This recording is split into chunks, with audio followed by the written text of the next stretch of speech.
Racist Panic: How BTS and Jungkook's success in English is leaving the Western music industry scrambling the things we love.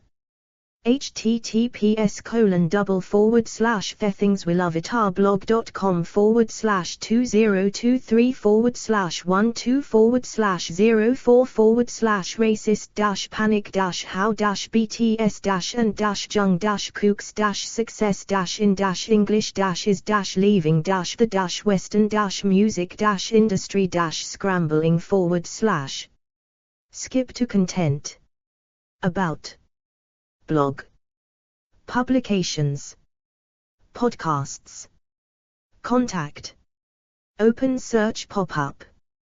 The things we love. I believe we should never stop being passionate about the things we love. Racist Panic: How BTS and Jungkook's success in English is leaving the Western music industry scrambling. The 4th of December, 2023. Categories. Current events, news, music, podcasts. BTS, Golden, John Caramanica, Jungkook, K-pop, music criticism, music journalism, podcasts, popcast, racism, The New York Times. 2 comments. On Racist Panic: How BTS and Jungkook's success in English is leaving the Western music industry scrambling. A recent music podcast episode discussing BTS and their youngest member, Jungkook's solo album Golden, has demonstrated once again the deep-seated racism of the American, and by extension, Western music industry. The music industry includes record labels, artists, musicians, producers, awards, charts, radio, as well as music media platforms, journalists, and critics. Launched in the summer of 2014, Popcast is the New York Times soul music podcast. It has been helmed since its debut by John Caramanica, a music critic for the same paper. In the episode, entitled Jungkook, BTS and English-language K-pop, Caramanica and his guest, who only goes by their first name, Kara, set out to discuss K-pop philosophically. In reality, the conversation is a strange, intellectually lazy, under-researched, faux exploration of what wants to be a genuine question, but it's actually a very problematic one. To start with, the entire premise of the podcast episode is flawed, a conversation about K-pop's long march to American awareness, and the potential risks of that embrace. And while exploring the long march to American awareness of K-pop may be a fair subject of study when done with intellectual honesty by Korean writers and thinkers or Asian and Korean culture experts, the second part of that sentence, the potential risks of that embrace, is where the real issue is. What potential risks are they referring to? Risks for whom? Risks for the art form you are supposed to be studying, or risks for your preconceived idea of what that art form should be? Why frame the evolution of a music genre or a country's music industry in such a negative, ominous way? The othering intrinsic in the podcast question becomes even more explicit as soon the discussion begins and we understand that Caramanica and his guests' main preoccupation is with what they perceive to be the gradual diluting of K-pop Koreanness, my quotes. The primary examples they provide, as indicated in the title, are Jungkook and his 2023 album Golden and BTS' journey into mainstream music in America through their English-language songs Butter Dynamite and Permission to Dance. Is it wrong in this moment to ask the broader question, is K-pop being stripped, in some level, of the singular things that made it so fascinating? Caramanica asks his guest when the topic of BTS English songs arrives. But what are, according to Caramanica and Kara, the singular things that made K-pop so fascinating?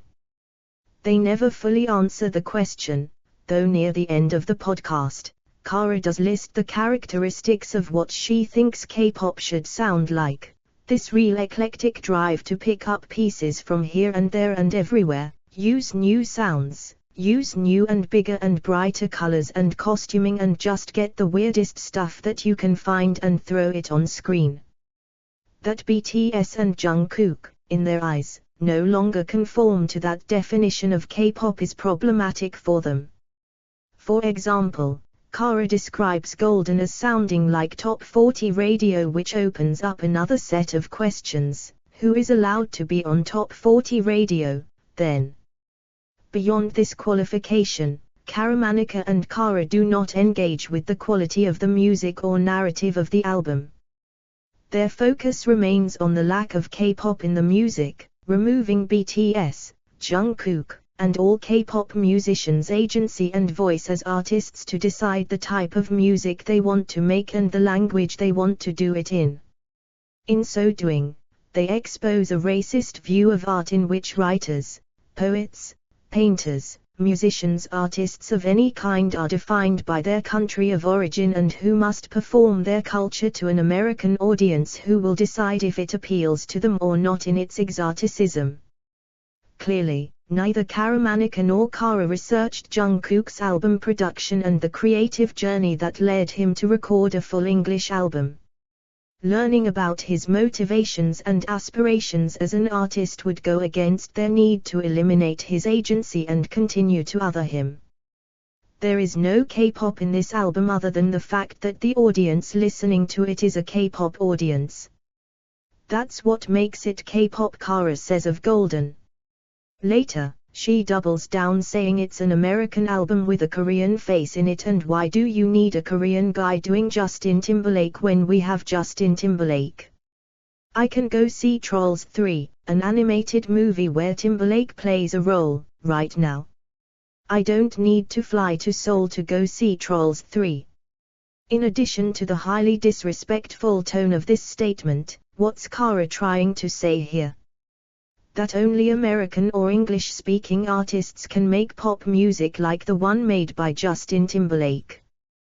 Why does she, and by extension, American audiences, have any say in the style of music any artist in the world decides to pursue? Furthermore, and more specifically in the case of Jungkook, why would anybody except a Korean artist have a say in how he embodies his Korean and Asian identity? Also, who is allowed to sing in English? Have Karamanika and Kara forgotten about the many non-English speaking bands or musicians that have chosen to sing in English? From ABBA to Celine Dion to Björk, many artists pursue careers in a language they weren't born into. It seems that is only a problem for Asian artists. In addition to their fetishizing perspective on K-pop, the second most problematic part of this podcast is the lack of research and rigorous engagement with the subject matter. Karamanika did so little research that while he admitted he listened to Golden, he could not remember if the album was partly or fully in English. Finally, throughout, Karamanika and his guest create incredibly problematic narratives of Jungkook's motivation for doing Golden